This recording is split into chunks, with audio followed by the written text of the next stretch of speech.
जय बोलो देवादिदेव 1008 श्री भगवान महावीर स्वामी की जय जय जय। अहिंसा परमो धर्म की जय जय जय। परम पूज आचार्य गुरुवर श्री विद्यासागर जी महाराज की जय जय जय। परम पूज महामना राज प्रमाण सागर जी महाराज की।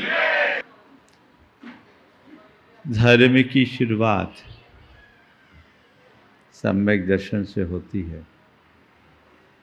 सम्यक दर्शन के अभाव में किए गए तप व्रत सब सार्थक नहीं होते। जब तक वस्तु स्वरूप का यथार्थ श्रद्धांजलि नहीं होता तब तक सम्यक दर्शन भी नहीं होता, और सम्यक दर्शन के बिना हमारा कल्याण नहीं होता। यदि किसी के भीतर सम्यक दर्शन प्रकट हुआ हो तो उसके जीवन में कुछ विलक्षणताएं भी घटित होती है, जो उसके गुण अथवा अंग के रूप में चरितार्थ होते हैं। और जब तक वो अंग है तभी तक समझना चाहिए कि वो सम्यक दर्शन है।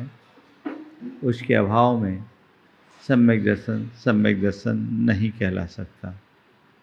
जैसे हमारे शरीर के 8 अंग हैं, वे अंग अपना ठीक ढंग से काम करते हैं तो हमारा शरीर समर्थ बना होता है, और हमारे शरीर के अंगों में कहीं शिथिलता हो तो हम अक्षम हो जाते हैं।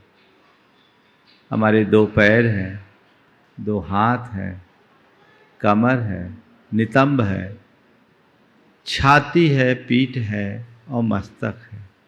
ये मूल 8 अंग है। हमारे सारी गतिविधियां इन्हीं 8 अंगों के माध्यम से होती है। वैसे ही सम्यक दर्शन के भी 8 अंग हैं, और इन 8 अंगों के रहते ही सम्यक दर्शन पल सकता है। और आचार्य कुंद ने इस 8 अंगों से समन्वित प्राणी को सम्यक दृष्टि निरूपित करते हुए उसके चरण को सम्यक्त्वा चरण चरित्र कहा। निस्संकी निख्यंकी निमृगिंछामूल रिठीय उगुहन श्रीकर्णम बच्छल पहावनायते 8। ये 8 अंग है। ये अंग हमारे जीवन में होना चाहिए। आज से बात मैं उसकी ही करने जा रहा हूं। जैसे हमारे शरीर के 8 अंग हैं, वैसे ही सम्यक दर्शन के 8 अंग हैं। निशंकित अंग सबसे पहला अंग है, जो कहता है मन में शंका संदेह या भय रंच मात्र मत रखो। निष्कांक्षित अंग मन को आकांक्षा मुक्त बनाने की बात करता है। निर्विचिकित्सा अंग मन में किसी भी प्रकार की घृणा या ग्लानि से बचने की बात करता है। अमूढ़ दृष्टित्व अपनी अडिग आस्था की बात करता है। किसी भी प्रकार का दबाव, प्रभाव, भय या प्रलोभन से कुमार्ग की ओर न झुकना। उपगूहन अंग दोषों को ढांकने की बात करता है। अगर किसी के द्वारा कोई दोष हो जाए तो उसे ढांको। स्थितिकरण अपने मन को दोषों से बचाना उपगूहन है, और अपने आप को मार्ग में टिकाए रखना स्थितिकरण। रत्नत्रय के प्रति हृदय में अपार उत्साह रखना वात्सल्य भाव, और रत्नत्रयधारी के प्रति प्रेम रखना ये भी वात्सल्य की अभिव्यक्ति है। और अपने मन को अपने वश में रखकर जिन शासन को फैलाना प्रभावना अंग है, अथवा अपने आचार विचार और व्यवहार से जिन शासन को जगत व्यापी बनाना प्रभावना। ये 8 अंग हमारे शरीर के 8 अंगों से मेल खाते हैं। एक बार हम रास्ता देख लेते हैं, बेखटके अपना दाहिना पैर बढ़ा देते हैं, और जब दायां पैर आगे बढ़ता है तो बायां पैर सहज उसका अनुकरण कर लेता है उसमें कोई आकांक्षा और अपेक्षा नहीं होती। यही है निशंकित और निकांक्षित अंग।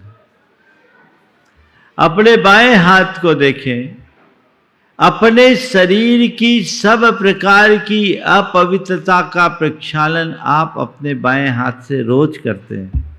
मन में कभी ग्लानि या घृणा का भाव आता है?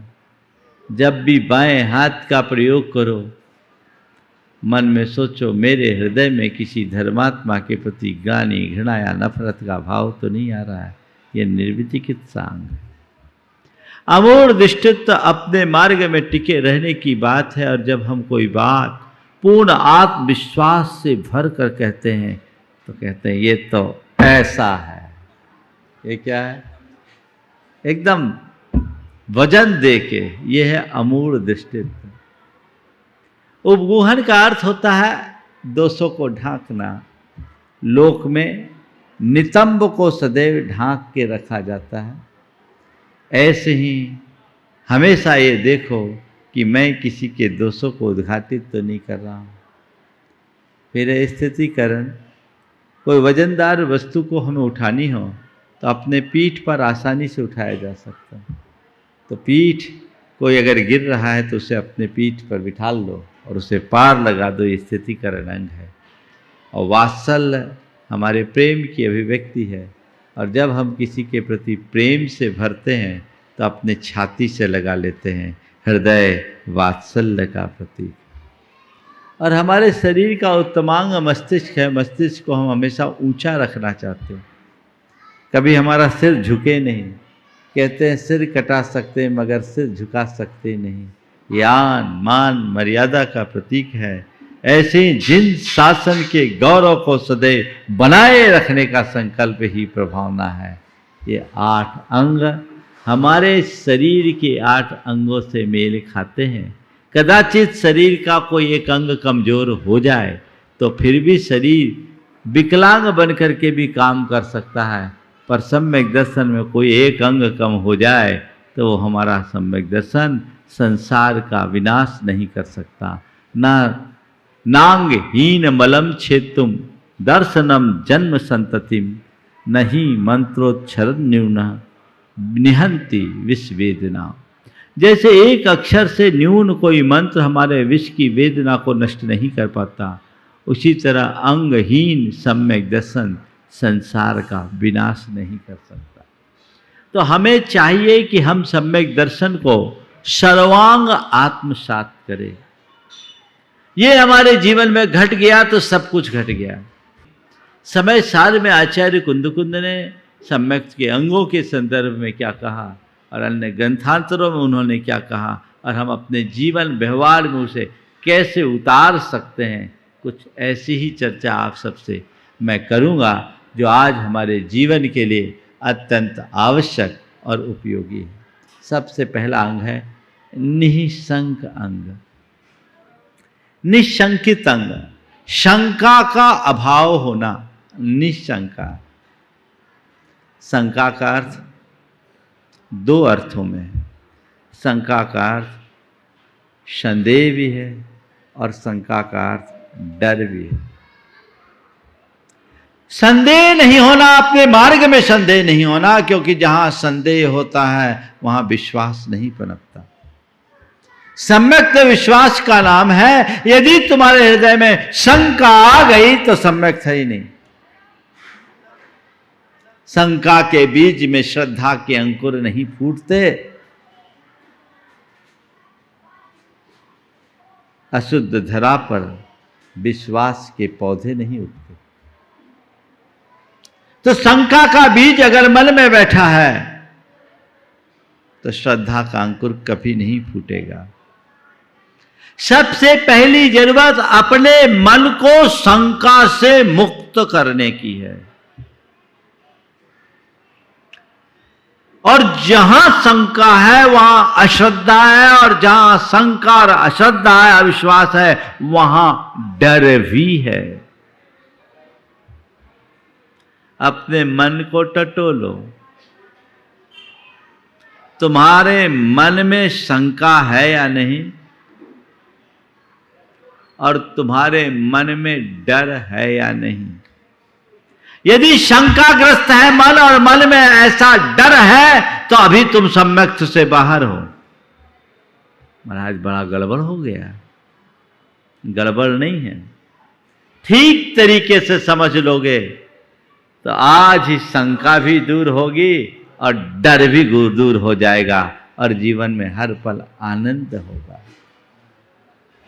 आचार्य कुंद के शब्दों में हम पहले निशंकित अंग की व्याख्या करें और आज की 4 बातें फिर आप सबसे करेंगे। सम्मा दिट्ठी जीवा निशंका होंति निभयातीन सत्य भय विप्प मुक्का जम्हा तम्हा निशंका। सम्मा इट्ठी जीवा निशंका होंति, सम्यक दृष्टि जीव निशंक होते हैं और निशंक होते हैं इसलिए निभया तीन, वो निर्भय भी होते हैं। सत्य भय विप्प मुक्का जम्हा, चूंकि वो 7 भयों से मुक्त होते हैं, तम्हा इसलिए वो निशंक होते हैं। उनमें शंका नहीं है इसलिए निर्भय, और निर्भय इसलिए निशंक है। भय, शंका, भय और निर्भय निशंक। जब तक सशंकित हो तब तक भय है। जिस पल तुम निर्भय हो जाओगे निशंक हो जाओगे। 4 बातें आज के संदर्भ में, श्रद्धा अश्रद्धा, भय अभय। इन 4 शब्दों को हम समझे आज के संदर्भ में। अश्रद्धा, श्रद्धा, भय अभय। अपने मन की श्रद्धा को टटोलो, वो आज कैसी है। तुम्हारे अंतरंग में श्रद्धा है या अश्रद्धा है। श्रद्धा है या अश्रद्धा है, ये टटोल करके देखने की जरूरत है। कहने को तो श्रद्धा दिखती है,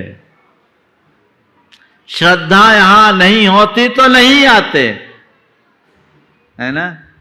श्रद्धा है, लेकिन अपने अंतस मन को टटोल करके देखो तो कहीं ना कोई छिपी हुई अश्रद्धा भी है।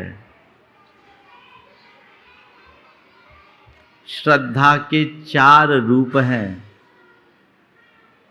श्रद्धा, अश्रद्धा, अंधश्रद्धा और अटल श्रद्धा। क्या बोला?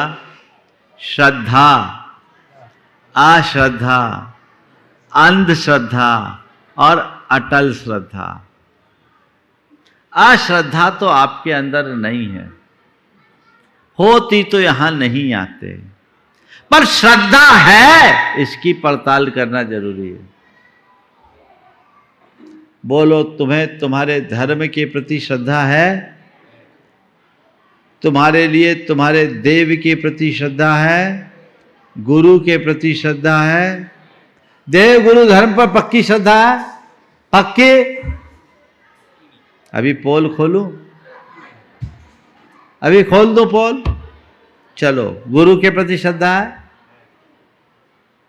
मान लो मैंने तुम्हें अभी बुलवाया, आप जैसे मैसेज जाएगा सुनील को बुला ले आओ। सुनील दौड़ के आएंगे? आएंगे? आप आए, महाराज जी आपने याद किया, कुछ काम? नहीं, कोई काम नहीं है। अब क्या होगा? अब क्या होगा? चलो ठीक है महाराज जी, आपके दर्शन मिल गया, आशीर्वाद। पहुंचे हो, 10 मिनट बाद हमने फिर किसी को भेजा, सुदर्शन जी थोड़ा सुनील जी को भेज दो।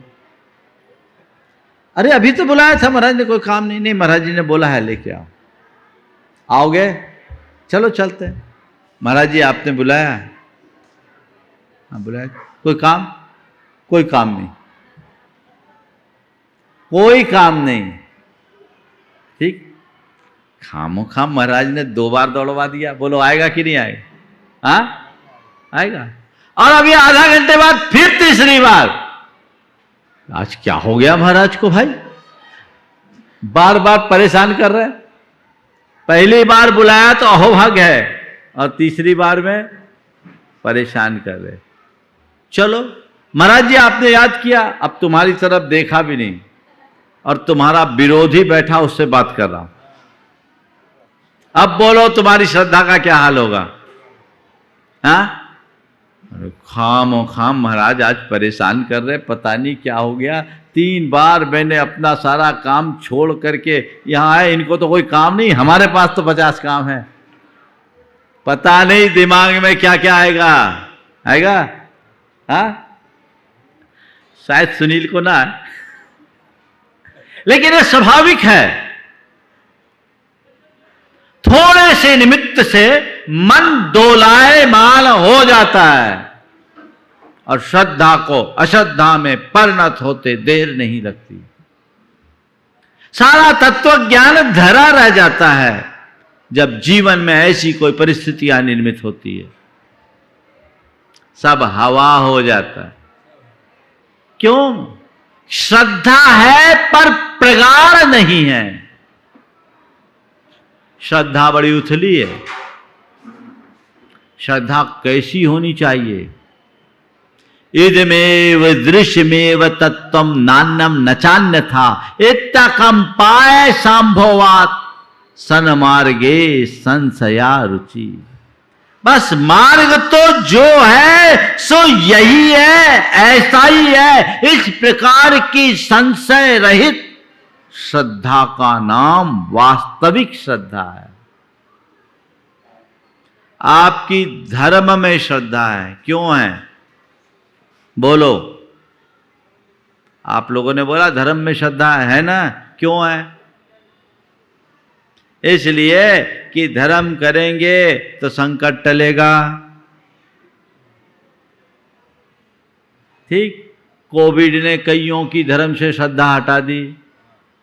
अरे धर्म करने से कुछ नहीं होता, इतना धर्म किए फिर भी ऐसा हो गया। अब बताओ उसकी श्रद्धा मिटी कि नहीं मिटी? मिट गई। मैं कहता हूं श्रद्धा पैदा ही नहीं हुई तो मरेगी क्या? उसकी श्रद्धा थी ही नहीं, उसने धर्म के स्वरूप को जाना ही नहीं था। उसने धर्म के उथले स्वरूप को जाना कि धर्म करेंगे तो संकट टलेगा, धर्म करेंगे सदगति मिलेगी। अरे धर्म करेंगे तो आत्मा की उन्नति होगी, ये श्रद्धा होती तो तुम कभी विचलित नहीं होते। वस्तु के स्वरूप को तुमने ठीक रीति से जाना नहीं, और गतानुगतिक बनकर तुमने धर्म की श्रद्धा रखी। मेरा धर्म में पक्का विश्वास है। धर्म में पक्का विश्वास रखो, पर धर्म के नाम पर धर्म का भ्रम तो नहीं है, ये तो देखो। तो अपनी श्रद्धा सही होनी चाहिए, अश्रद्धा हृदय में नहीं होनी चाहिए, और अंधश्रद्धा तो होनी ही नहीं चाहिए। अटल श्रद्धा होनी चाहिए। अंधश्रद्धा और अटल श्रद्धा का मतलब क्या?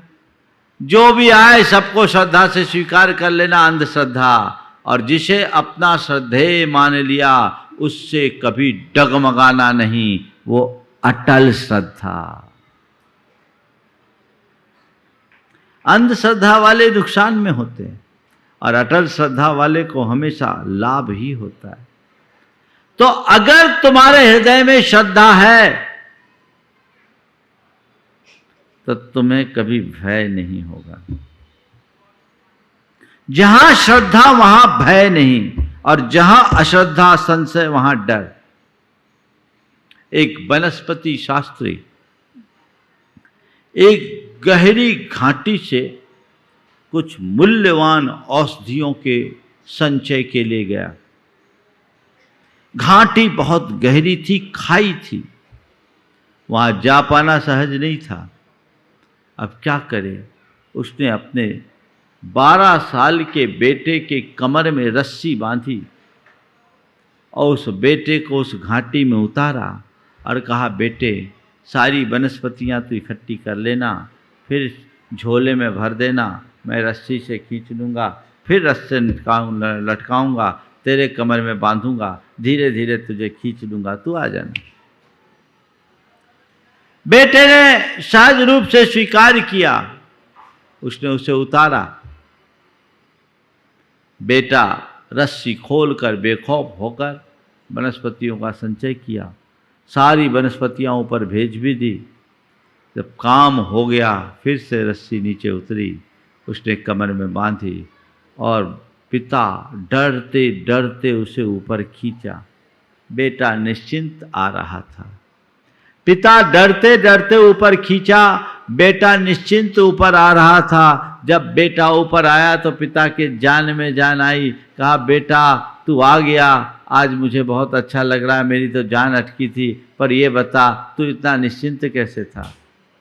मेरी जान अटकी थी, पर तू बता तू इतना निश्चिंत कैसे था? उसने कहा, पिताजी मुझे डर किस बात की, जब डोर आपके हाथ में है। जिस बेटे की डोर बाप के हाथ में हो उसे डर नहीं। हृदय में जब श्रद्धा होगी तो भय कभी नहीं होगा, और जब तक शंका होगी भय कभी नहीं मिटेगा। जिस जगह आपको कोई शंका नहीं होती, आप निर्भय होकर के रहते हो कि नहीं रहते? हाँ भाई, यहाँ कोई दिक्कत नहीं, यहाँ सब सेफ है। क्या बोलते हैं आप? यहाँ सब सेफ है, निश्चिंत होकर बैठे। और कहीं ऐसी संभावना हो जिसमें आपको थोड़ी सी भी शंका हो, तो आप क्या करते हैं? चौकन्ने होकर के बैठते हैं, मन में डर, कहीं कुछ हो न जाए। शंका डर को जन्म देती है और श्रद्धा से निर्भयता आती है। इसलिए कहते सम्मादिठ्ठी जीवा निशंका होंती निर्भयाति न। वे निशंक होते इसलिए निर्भय होते हैं। निशंक किस लिए? क्योंकि वो अपनी आत्मा के स्वरूप को अच्छे से समझता है। थोड़ा हम शंका और भय दोनों को सामने ले। शंका क्या है और भय क्या है? में जो शंका आती है वो एक प्रकार का संदेह है, स्वरूप विषय। कहीं ऐसा ना हो, कहीं वैसा ना हो, ये सही है या गलत है, ये शंका की परिणति है। लेकिन जब प्रगाढ़ विश्वास जमता है तो शंका का लेश नहीं होता। आप अपने घर में हैं, आपके पास तिजोरी की चाबी है, हर किसी को सौंपते हो क्या? बोलो। हाँ, नहीं ना? किसको सौंपते हो? किसको सौंपते हो? जिस पर विश्वास है। तिजोरी की चाबी उसे ही सौंपते जिस पर विश्वास है। लेकिन मैं आपसे पूछता हूं, अगर तिजोरी खाली हो तो? बात समझ में आ रही है? मैं कहां ले जा रहा हूं आपको? खाली तिजोरी की चाबी हम तो महाराज ताला ही नहीं लगाते, खुला रखते हैं।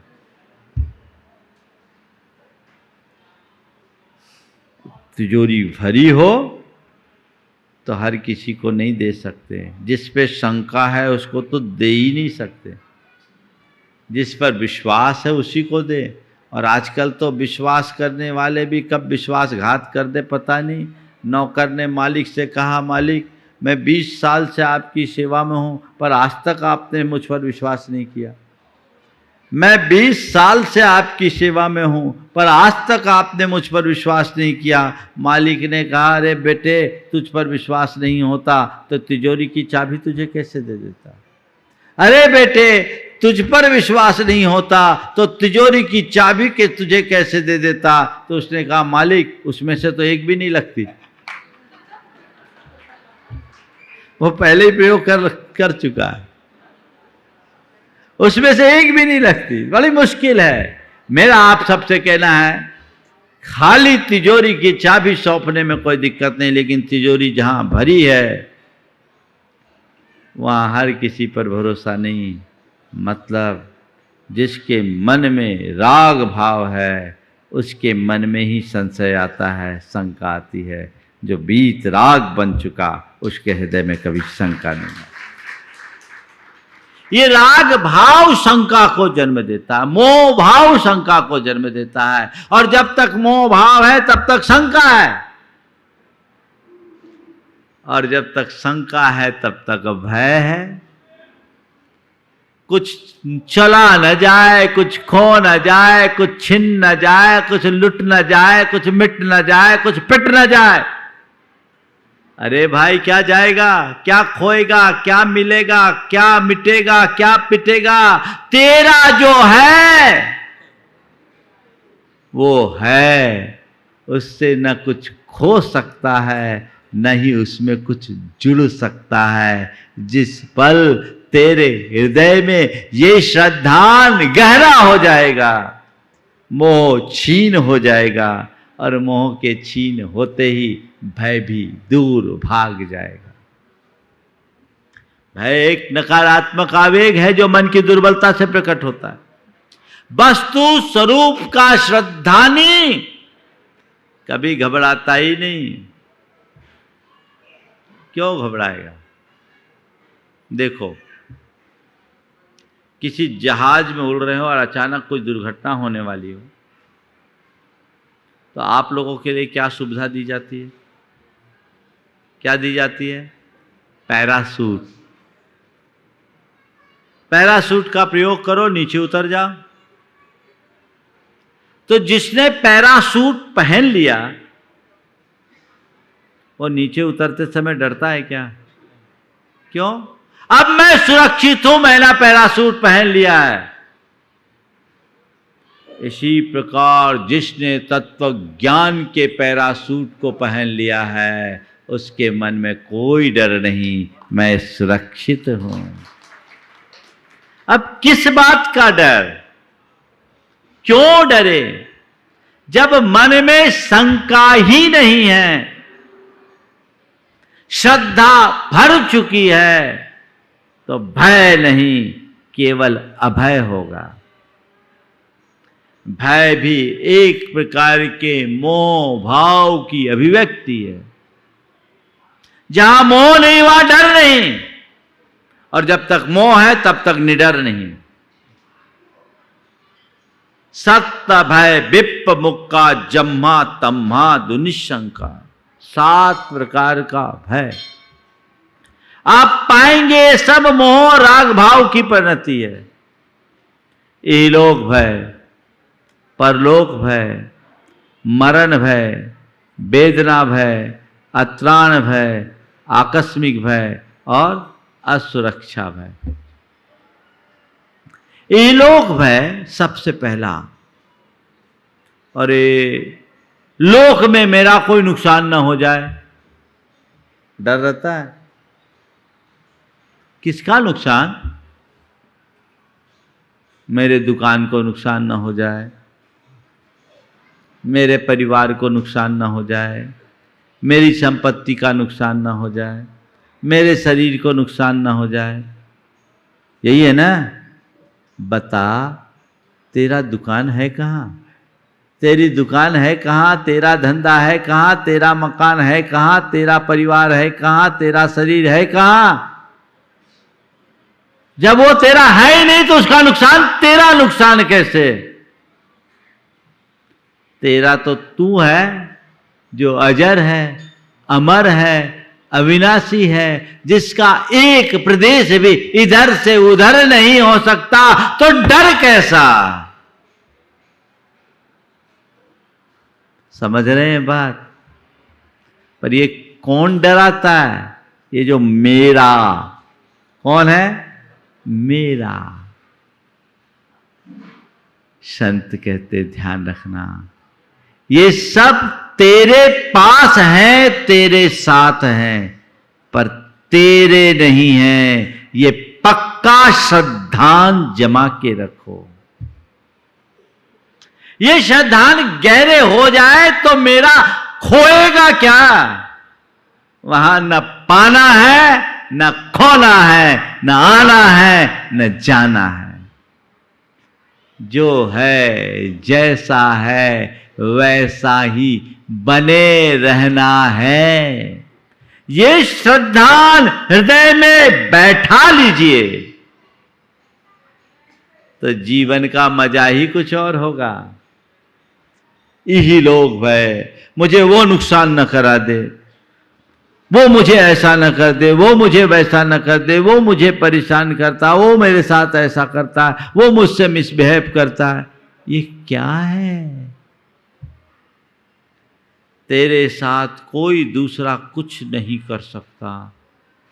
जो कुछ भी हो रहा है वो तेरी परिणति से हो रहा है, और यदि यत् किंचित नुकसान भी हो तो वो तेरे अज्ञान से होगा। यदि तेरा श्रद्धान पक्का है तो दूसरा तेरे सामने रहेगा ही नहीं। डर किसका? संसार की सारी परिणतियां संयोगों से चलती है। संयोग बनते हैं, बदलते हैं, वो मेरे नहीं है, मेरे अधीन नहीं है। संयोग संयोगों के अधीन है। बनेंगे, बदलेंगे, मेरा मैं हूं, उनमें कोई परिवर्तन नहीं। परलोक भय, परलोक भय का दो अर्थ निकालो। कोई परलोक आकर मुझ पर अटैक न कर दे, या परलोक में मेरी दुर्गति ना हो। समझ गए? परलोक ये बड़ा भयानक है। उस परलोक का भय आजकल लोगों को कम है, पर इस परलोक का लोग क्या कहेंगे? ये कौन सा भय है? परलोक। वो मेरे साथ ऐसा ना कर दे, कौन सा भय? वो मुझे नुकसान न पहुंचा दे, कौन सा भय? ध्यान रखने की बात तो केवल इतनी सी है कि जब तक तुम्हारे पुण्य का प्रताप है तुम्हारा कोई बिगाड़ नहीं कर सकता। प्रद्युमन का अपहरण हुआ 6वें दिन जन्म के बाद। 6 दिन के बच्चे को एक बड़ी शिला से दबा दिया गया, लेकिन परलो उस प्रद्युमन का कुछ हुआ क्या? शिला हिल गई, उसके श्वास से शिला हिल रही है, और वहीं उसको पालनहार भी मिल गए। इधर मां बाप को खोया तो दूसरे मां बाप मिल गए। यही तो खेल है संसार का। जब तक तुम्हारा पुण्य है कोई पर तुम्हारा नुकसान नहीं कर सकता, और जिस दिन पाप का योग होगा कोई तुम्हें बचा नहीं सकता। ये पक्का श्रद्धान अपने हृदय में बैठा दो, और जिस दिन ये श्रद्धान बैठ जाएगा तो तुम्हारे मन में रंच मात्र भी परलोक का भय नहीं रहेगा। आजकल लोग परेशान हैं। कुछ लोग तो एक प्रकार की मानसिक बीमारी के शिकार होते हैं। हर पल अपने आप को इनसिक्योर्ड फील करते हैं। क्यों? वस्तु के स्वरूप के श्रद्धानी बनो। तुम फुल्ली सिक्योर्ड हो, तुम पूर्ण हो, सुरक्षित हो, सदा से हो, शाश्वत हो, अविनाशी हो। ये श्रद्धान तुम्हारे अंदर गहरा होना चाहिए।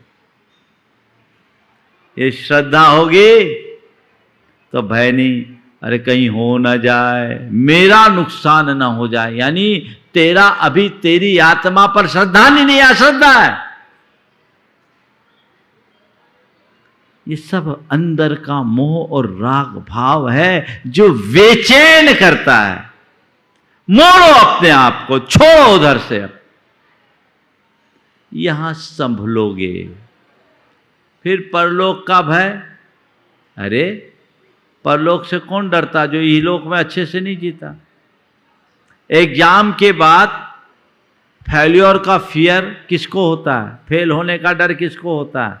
जो अच्छा पेपर दे के आता उसको, या जो साल भर फांकी मारता उसको? फांकी मारना समझते हैं ना?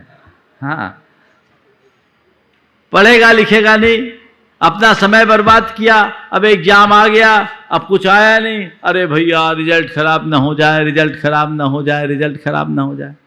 पढ़े लिखे लोग तो, मेहनत करने वाले बच्चे तो पेपर दे के आते हैं और अपना रिजल्ट खुद डिक्लेयर कर देते हैं, बाकी घोषणा जब होगी तो होगी, मैंने इतना लिखा है, इतने नंबर्स मेरे आएंगे। और जो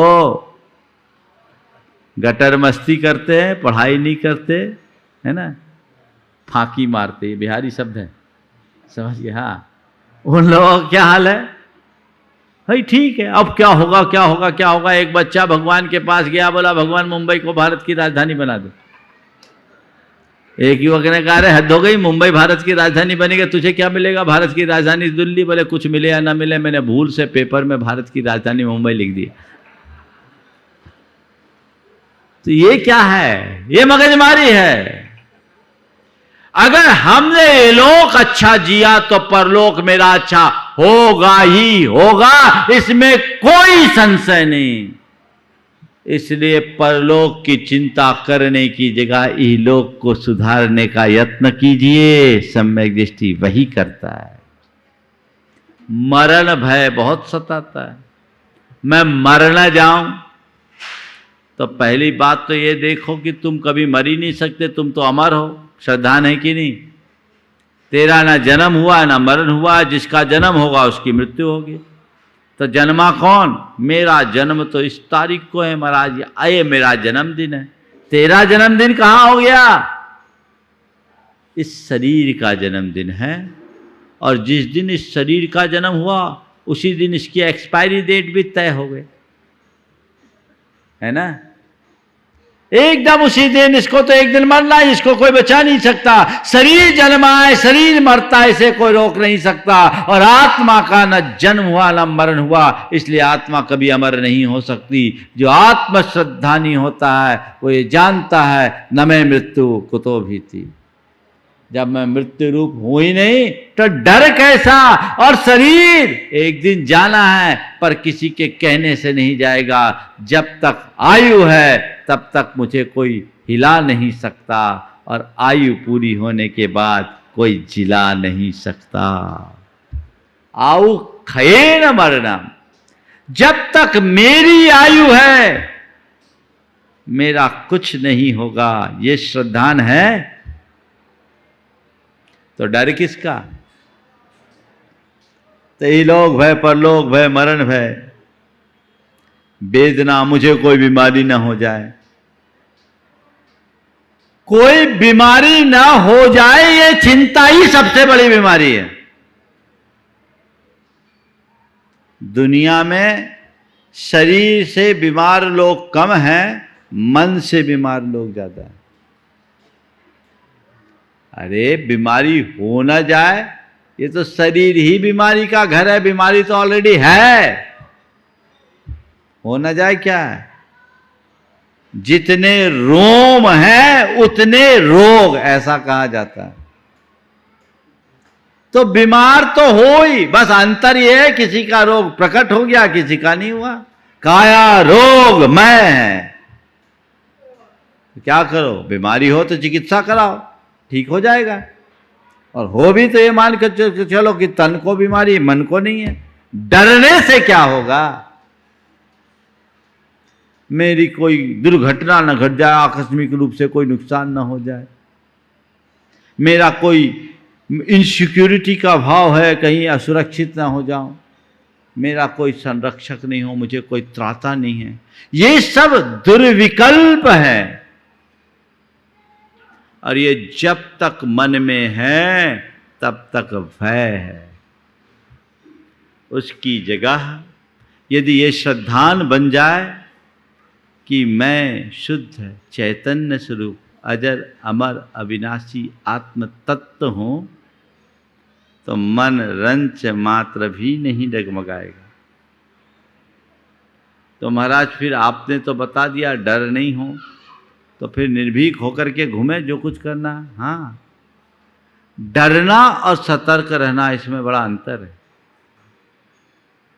सम्यक दृष्टि सतर्क रहता है पर डरता नहीं, घबराता नहीं। महाराज जी आपने तो बोल दिया डरना नहीं, तो आंख मूंद के गाड़ी चलाएंगे, तो कहेंगे तुम्हें पागल खाना में भेजना पड़ेगा। आंख मूंद के गाड़ी मत चलाओ, आंखें खोल करके गाड़ी चलाओ, पर निश्चिंत होकर गाड़ी चलाओ। गाड़ी चलाओ और ये सोचो कहीं एक्सीडेंट ना हो जाए, कहीं एक्सीडेंट ना हो जाए, तो ना होना तो हो जाएगा। आंखें मूंद करके भी नहीं और आंखें डर करके भी नहीं, बस सतर्क होकर के जीवन चलाओ। ये सतर्कता एक सकारात्मक संवेग है जो भावी अघट से हमें बचाती है। तुम्हारी धन संपत्ति सुरक्षित रहे, प्रबंध तुम कर लो, दुकान में ताला लगा दो, पर नींद में सपना न देखो कि चोर तो नहीं आ गया। सब ताला में लॉक करके सो, पर चूहा कूदे तो ये ना सोचो चोर ना आ गया। ये डर तो हटाओ। मेरा काम जितना है उतना मैं करूं, बाकी जो होना है सो होएगा। भय और भयातुरता में और अंतर है। भय और भयातुरता में बड़ा अंतर है। भय सजग करता है, ये सकारात्मक संवेग है। सजग रहो, सतर्क रहो। मुझे कोई बीमारी ना हो इसलिए मैं अपने खान पान की शुद्धि रखूं, योग प्राणायाम आदि करूं, ये सतर्कता है। तो हम भय नहीं रखें, सतर्क रहें और भयातुरता से बचें। जो ऐसे भयातुरता से बचता है वही सम्यक दृष्टि होता है। तो सम्मा दिट्ठि जीवा निशंका होन्ति निर्भया तेन सत्य भय विप्प मुक्का जम्हा तम्हा दुनिशंका। स्वरूप का चिंतन करने से हम भय से मुक्त हो सकते हैं। हम इन 8 अंगों को अपने जीवन व्यवहार में किस तरह से आत्मसात करें और अपने जीवन को व्यवस्थित और संतुलित बनाकर कैसे जिएं, इसकी चर्चा आने वाले दिनों में आप सबसे करूंगा। और मैं अपने वचनों को यहीं पर विराम दे रहा हूं। बोलिए परम पूज्य आचार्य गुरुवर श्री विद्यासागर महाराज की जय जय जय।